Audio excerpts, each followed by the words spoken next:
Two-time gold medalist Chloe Kim there. Joining us now, MS Now contributor Mike Barnicle, chief White House correspondent for the New York Times Peter Baker, and contributing writer to The Atlantic Eugene Robinson. He's the author of the new book, Freedom Lost, Freedom Won, A Personal History of America. Good morning to you all. Gene, I'll start with you with those comments. Chloe Kim basically echoed what Hunter Hess said a couple of days prior, which is that I am proud to be American. I am proud to represent America, but at the same time, I can be critical of policies. That's the way it works in our country. You can love your country and go compete to represent your country and win gold medals for your country, but you're allowed to be critical of things you don't like in your own country. That's the beauty of America. Yeah, it's the beauty of America. That's the beauty of the First Amendment. That's the whole point of America, really, that you can be critical of your government. And no one was more skeptical of government or more certainly skeptical of the idea that government is always right and you know, my country, whatever it's doing. No one's more skeptical of that than the founding fathers. So it's obviously Hunter Hess is right. Chloe Kim is right.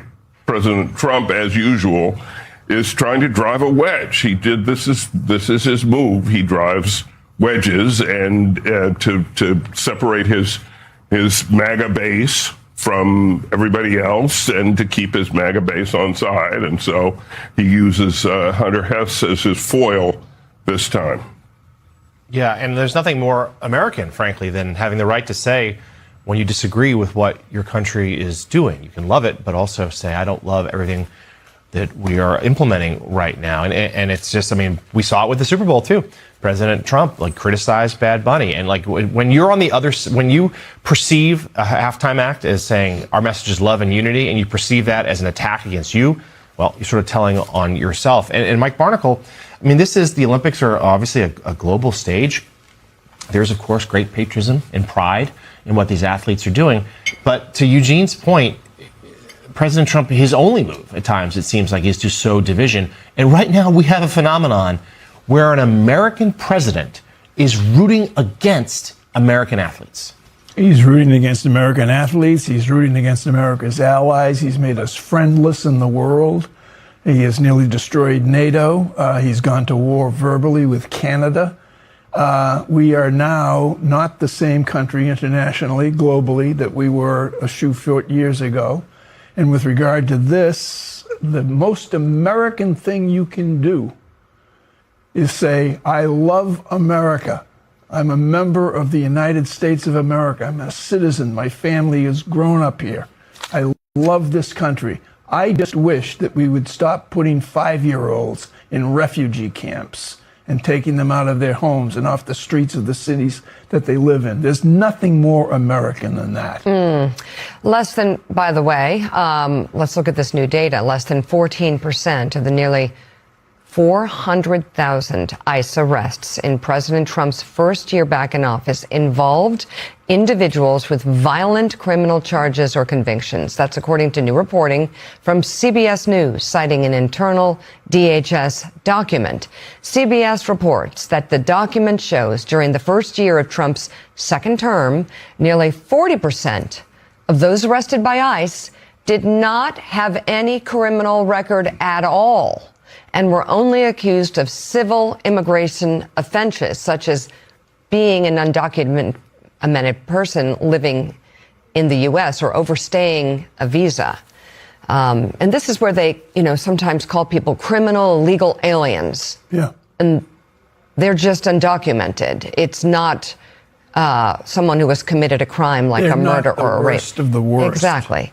CBS notes that the document also shows that while roughly 60% of those arrested had criminal charges or conviction, the majority were not for violent crimes. According to the data from the document, it reveals less than 2% of those arrested had homicide or sexual assault convictions, while another 2% were accused of being gang members. MS Now has not obtained or verified the internal document. Peter Baker, what more can you add to this? Because again, the promise is worst of the worst. And yet you see people having their cars bashed in. And it's still, by the way, reporters on the ground in Minneapolis are not seeing much of a change. This drawdown of 700 personnel still has 2,300 or so there compared to the size of the police department, which is a lot smaller. Just what has changed, if anything? Are we seeing any significant changes in the way ICE approaches things as was promised, or is it business as usual, which is U.S. citizens and people who are undocumented having their American rights violated by these federal agents who are armed and dangerous? Yeah, I mean, I think this all goes to the heart of the tension over Trump's immigration policy, right? I mean, he won in 2024 in part because the Biden administration had failed as far as many Americans were concerned at the border. And I think that a lot of Americans are supportive of what Trump has done at the border. The border flow has basically stopped. It's stopped. You know, it's a more or less secure place now, certainly more secure than it had been at one point. But I think they believed the president was going to go after the worst of the worst, as he said he was. If you listen to President Trump, you would think 98% of the people they're going after are gangbangers and murderers and the worst of the worst, rapists and so on. The way he talks about the people they're going after always suggests that these are, you know, violent thugs. And this number that you're showing today from CBS that they obtained from DHS, by the way, not from some outside organization, from the Trump administration itself, suggests only 2% are murderers and are guilty of homicide or charged with homicide. 2% are gang members. And most of them are, in fact, ordinary people working their lives. Maybe they have gotten in trouble with the law in terms of, you know, some issue here or there, but are not the people out there that Americans wanted off the streets. And that's why they're reacting to the pictures that they've seen out of Minneapolis and other places, because it's not what they thought they were buying into. At least that's what the polls show. Yeah, you look at that 14% number, that may be over the whole year. But Willie, if you look specifically, at what they've been doing the past couple of months, the Cato Institute, funded in large part by the Kochs, the Cato Institute is showing they're down to like 6-7%. The people now that are getting swept up, only about 7% are the worst of the worst, or these violent criminals. The rest, again, do not fit the description, because maybe the numbers were higher the first few months, but now they literally are just going street by street by street and grabbing. Well, we've seen children swept up in this dragnet and still locked down in ICE facilities instead of getting the worst of the worst. And again, this is internal DHS data. This is not even some media reporting. It's reporting to the extent that they got the documents, but the numbers are coming from DHS, and it's not the first time we've seen DHS numbers like this. This is consistent from what we've seen from the beginning. The worst of the worst are not being scooped up, but they're meeting quotas. Stephen Miller has set quotas for these ICE agents. You've got to arrest this number of people in this city in this period of time, and that's when you get the windows of cars being bashed in and women dragged out. That's when you get 5-year-olds scooped up with their fathers in Minnesota and sent on planes to Texas before being ordered back home by a judge. This is about meeting some quota. This isn't about getting the worst of the worst. This is about a show of force, which, Joe, as we've showed time and again, and especially lately, is deeply, deeply unpopular with the American people, who, as Peter said, wanted the border secured. Mission accomplished. If the president would smart a lot of Republicans are starting to say, he would declare mission accomplished, do a photo op at the border, whatever you want to do, and walk away from this. As police go, or some ICE agents go and do get the worst of the worst, everyone supports that, but not what we're seeing in the streets of our cities right now. Yeah, and that's what we've been saying from the beginning ourselves. Celebrate the closed border. Celebrate the fact the border is secure, and then make an arrest every so often with the worst of the worst. But these quotas, we've been very clear on this show and predicted this. These quotas are a political nightmare for Donald Trump. These quotas are a political nightmare for Republicans. These quotas are nightmares for American citizens, some of whom have been killed and shot. What certainly looks like an execution-style killing. And so these quotas are doing nothing positive, nothing good for America, for Minneapolis, for the White House or for Republicans in general. It is a losing proposition. Let's bring in right now Democratic Congressman Ro Khanna of California. He was co-sponsor of the Epstein Files Transparency Act. He was among the lawmakers who viewed the files yesterday, shown to members of Congress by the Justice Department. I don't understand. I really don't. I don't understand why you have Comer, Republicans on the Hill, Republicans in the Justice Department, Republicans in the White House so invested. Talk about the worst of the worst in protecting what you call the Epstein class, in protecting the richest, most powerful men on the planet. And I understand that even some of the documents you got, the names of these apparently horrific people who may have trafficked children along with Jeffrey Epstein, they were redacted, right? From what you saw. Joe, you're right. I mean, we've discussed this on your show before. They should have just got all the documents out last March. There should be a consensus in this country that we don't protect pedophiles. We don't protect rich and powerful people who go to Epstein's Island while young girls are being raped. And yet Massey and I were there for 2 hours, and we found 6 names just in those 2 hours of men whose identity was protected and concealed. And we approached the Justice Department. They've now released the identity of those 6 men. But think about it. We just did that for 2 hours. Think how many other people are being protected. But the bigger issue, and this is something I hope people understand, is Donald Trump had the FBI scrub those files in March.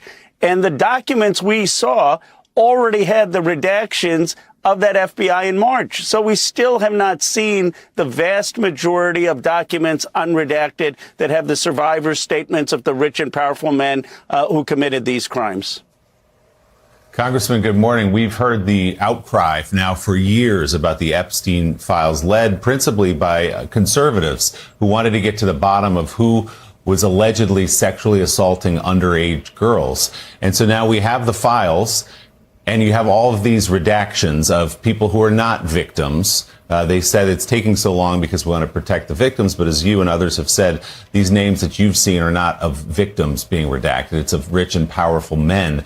So just point blank, why do you think they are protecting rich and powerful men? This is not about protecting the victims. What is your theory here? They don't want to offend their friends. They don't want to offend their donors. They don't want to offend the reputations of powerful people, even though our bill, Thomas Massey and my bill, says that you can't consider reputation when disclosing. But here's what I find frustrating. You have the King of Britain saying that his own brother needs to be criminally investigated. In Norway, you have the princess saying that she's not going to be able to become the queen. Other countries are calling for investigations. Here we have a sitting cabinet member, Howard Lutnick, who's all over the files as having a business relationship allegedly and personal relationship allegedly after Epstein was already convicted. He has allegedly lied about his relationship, and there's no consequence. I mean, we have to get real in this country. Are we going to take action like every other country in the world is? I'm curious. I mean, you're right. There are some men who are revealed in these files when they were initially the 3 million documents released. Lutnick being one of them. This CBS doctor, Peter Attia, having 1,700 interactions. I mean, really clearly interacting in a way that showed that he kind of knew the game. I'm curious, who are these 6 men? Did they release the names or no? They have. I mean, one of them is a sultan. They did, because Massey and I, after we reviewed the files, we said, look, these are clearly wrong redactions. And to their credit, they said, okay, we'll release them. But well, one is Lex Wexner, who was released. Another is a sultan in a Dubai port. There are other names that are not as prominent, but are foreign business folks. People can see them. They're now released. But the point is, we did this for 2 hours. It can't be members of Congress's job to review 3 million files. There are probably many more of these men. And the more important point is what Justice got was already scrubbed. Donald Trump's FBI in March went and scrubbed these files.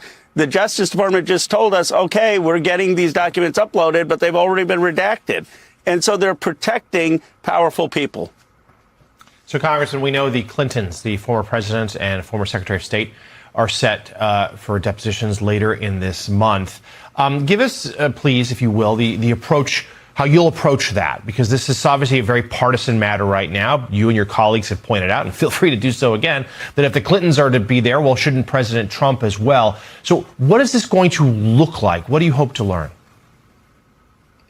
Well, the person who doesn't want the Clintons testifying most is Donald Trump. I mean, that's why he's out there saying that he doesn't want to have to come before the committee. And the Clintons have been actually the most willing to testify. We should ask them what they knew. We should ask them what Epstein's connections were with the government, why he's getting tips from Gordon Brown's assistant Mendelson. We should ask them if they knew any other people who went to this island. And they should have to answer publicly. But the point is, then Donald Trump needs to be brought before the committee. And rich and powerful people like Bill Gates, who's all over the files, who said that they went to Epstein's island, they need to be called before a committee and to explain what's happening. Instead of Comer just having a witch hunt on the Clintons, why doesn't he open up an oversight committee on the Epstein files and start to have anyone who's in those files come and testify?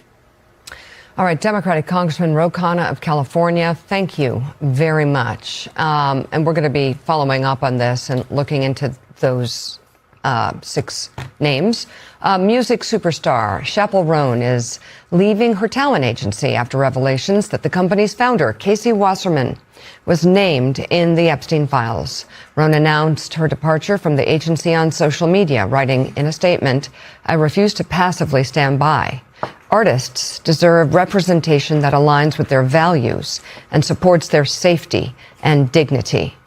The Grammy winner's departure comes after Wasserman was revealed to have sent a series of suggestive messages to Ghislaine Maxwell in 2003. He also flew on Epstein's plane in 2002 on a trip to Africa with, among others, President Bill Clinton. So, Joe, again, there's still so much to learn about they have not come close to releasing the Epstein files. They've released redacted files, and there are still more files to be released. Well, and Gene, you know, the public has a right to know. Here's a great example of somebody who may not be in the government, but he's running the LA Olympics Committee. He's a big, he's a big Hollywood agent. And the people of Los Angeles, the people connected with the Olympic Committee, certainly his own artists have a right to know. And that's why it's so preposterous that there's still so many redacted names coming out of the Justice Department, because Americans and the world, they have a right to know. It is preposterous. And not only will they not release the names, but the Justice Department has basically said, oh, and by the way, there will never be any further prosecutions. Which is they've just closed the case. The American people have not closed the case, clearly.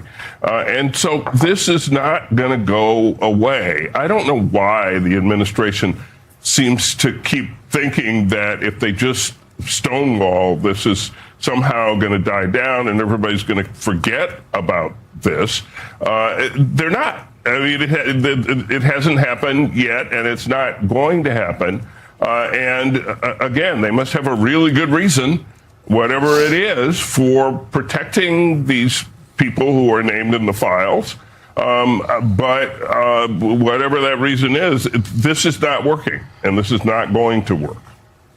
Peter Baker, you've been covering Washington, D.C. for quite some time. So on this particular never-ending story, the Epstein files, do you get the sense that it's the intent, the plan, the plot of the Trump administration to just run out the clock on this by redacting so many names, keep sending up papers that are meaningless, really, with no proof, no real hard evidence that you can talk about publicly, just run out the clock on it? Well, look, I think that they've tried and they haven't been very successful at that. They didn't want to have these documents come out, and then Congress, in a bipartisan vote in both houses, almost unanimous, said, yeah, you have to do it. And they've obviously been behind the deadline even set in the law for what they have released, much less for what they haven't. Here's the problem, of course, is that the reason why so many people are so suspicious is at least in part because it was people like President Trump and the people who now are around him who fomented the suspicions in the first place. But when they were out of office, they said there must be some big scandal in these files. There has to be something that they're covering up. So when they come into office and they don't actually produce anything and they say, like Pam Bondi did, there's a file of Epstein clients on my desk, and then she says, no, there really isn't. Of course, people are going to be suspicious. They said there could be up to 6 million pages worth of documents. And then they said, well, it's really only 3 million pages. That may be perfectly right. That may be perfectly understandable. Perhaps they've done everything right. But they have created the conditions in which people are suspicious. They look at it and they say, wait a second, what happened to those other 3 million pages you said that were there? And now you're saying you're not releasing. Why do you have these, blacked out names on pages and so forth? So, yeah, they've handled this in such a way that it has extended and made the situation worse. Now, it's important to make a distinction, of course, between people whose names happen to show up there and people who might actually have done things that might have been illegal, right? To Gene's point, is there something to prosecute versus are there just creeps who hung out with another creep? And what did they know and when did they know it, right? I mean, were they creeps before they knew what he was doing? Did they know? There's a document, there's an interview in there that the Miami Herald has now come up with, an interview with the police chief saying they got a phone call from Donald Trump saying, I'm glad you're going after this guy. Everybody knows he's been doing this. Well, Trump has said the opposite. He said, I didn't know he was doing this. And so that's the kind of thing I think that people are still trying to square with past statements and trying to understand what's going on here. All right, Peter Baker, Eugene Robinson, thank you both very much for being on this morning. And still ahead on Morning Joe, a Trump official is urging Americans to get the measles vaccine, despite HHS Secretary Robert F. Kennedy Jr. raising suspicion about the safety of vaccines in the past. We'll show you that. The cause behind actress Catherine O'Hara's sudden death has been revealed following the release of her official death certificate. According to the document, O'Hara died of a pulmonary embolism with rectal cancer as the underlying cause. O'Hara had been undergoing treatment for the cancer since last year and was last seen by her oncologist less than a week before her death. The award-winning actress died at the age of 71 last month at a California hospital within hours of the onset of symptoms of the embolism. After nearly a month on the picket line, more than 10,000 nurses in New York City have reached a tentative agreement to end a strike at 2 major hospital systems. According to the New York Times, the union and other people with direct knowledge of the negotiations said the nurses will receive a raise of about 12% over 3 years. The tentative agreements will be put to a vote soon, and if approved, the nurses are expected to return to work within 72 hours. Nurses at a third hospital have not yet reached an agreement. Will be following this. Willie. All right, now to the new warning from the Trump administration as cases of the measles spike in parts of the United States. Dr. Mehmet Oz, who runs the Agency for Medicare and Medicaid, is urging people to get the measles vaccine. Experts warn low vaccination rates could be fueling that spread, and the U.S. is now at risk of losing a critical health designation. MS Now reporter Nick McCool has the latest. This morning, amid an alarming rise in measles cases in the U.S., an appeal from a top Trump health official to get vaccinated. Take the vaccine, please. We have a solution for a problem. Not all illnesses are equally dangerous, and not all people are equally susceptible to those illnesses. But measles is one you should get your vaccine. That message from Dr. Mehmet Oz, administrator of the Centers for Medicare and Medicaid Services. The famed TV doctor also defending the record of his boss, HHS Secretary Robert F. Kennedy Jr. When the first outbreak happened in Texas, he said, get your vaccines for measles because that's an example of an ailment that you should get vaccinated against. Oz's comments come amid a major outbreak in South Carolina, with more than 900 confirmed cases since last fall, already surpassing last year's outbreak in Texas. Public health experts warning low vaccination rates may be to blame. The consequences, if there are a number of people who are unvaccinated, it'll go from person to person to person until it covers all the people who are unvaccinated. Before his time in the Trump administration, Kennedy has downplayed the dangers of measles, suggested the vaccine itself posed the danger, and promoted debunked theories about links between vaccines and autism generally. So nobody knows what the risk profile for these products are. So they're telling people they avert more harms than they cause. But there's no science behind that statement. Yet amid the Texas measles outbreak last year, Kennedy saying the measles shot does help prevent the virus's spread, but the country's top health official later cautioning people against listening to his vaccine recommendations. I don't think people should be taking medical advice from me. You've had months and months of an avalanche of misinformation, fear, and doubt. The first thing we need is unambiguous statements by RFK Jr. that the measles vaccine is safe and does not cause autism, as the data proves. He has never made those unambiguous statements. The U.S. now at risk of losing its measles elimination status for the first time in more than 25 years, a dark echo of a time before the vaccine was introduced. Before the mid-1960s, before the measles vaccine was developed, it was a constant worry of parents because, as I mentioned, measles is extremely infectious. And we could soon find out whether the U.S. will lose that designation. The international group that reviews America's elimination status is set to meet in April. Back to you. All right, MS Now's Nick McCool with that report. And it just so happens we have a congressional candidate, grandson of JFK, Jack Schlossberg, coming up in just a few minutes right here on Morning Joe. Still ahead of Morning Joe, the sons of top Trump administration officials are cashing in on crypto, making billions of dollars. But it seems their investors aren't having the same success. We're digging into that new reporting from the Wall Street Journal. The Wall Street Journal continues to report on the Trump family's lucrative cryptocurrency interests. The paper details the partnership between both President Trump's oldest sons and the son of presidential envoy Steve Witkoff. Those three joining up at the beginning of President Trump's second term to create World Liberty Financial, a cryptocurrency venture, which the Journal reports received a $500 million investment by the member of the Abu Dhabi royal family. Since then, World Liberty Financial has reportedly earned the Trump family at least $1.2 billion with a B dollars in cash over 16 months, with over $2 billion in paper gains. The Witkoffs have reportedly earned $200 million, according to the Journal. And we were talking about this earlier, Jonathan Lemire. This deal is, these family members, there's a lot of hypocrisy given the criticism perhaps the Biden family received on extracurricular activities. This is legal?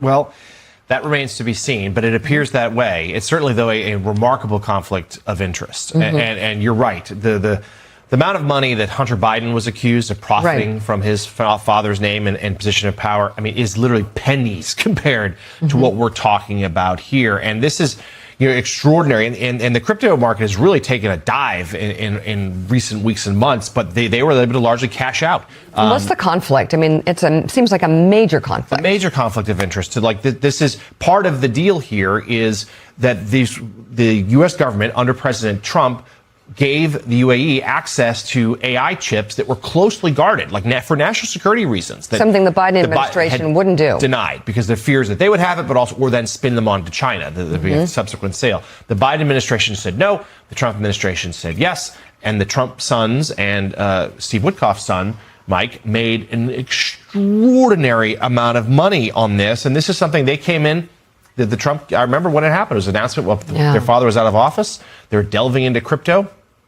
People weren't sure what that was about. But here we are, a few short years later, made over $1 billion. Are you familiar with the word kleptocracy? Yes, what it is. That's what this is. $1.2 billion in roughly 14 or 15 months since Donald Trump was sworn in for the second time as president of the United States, and everybody starts grabbing.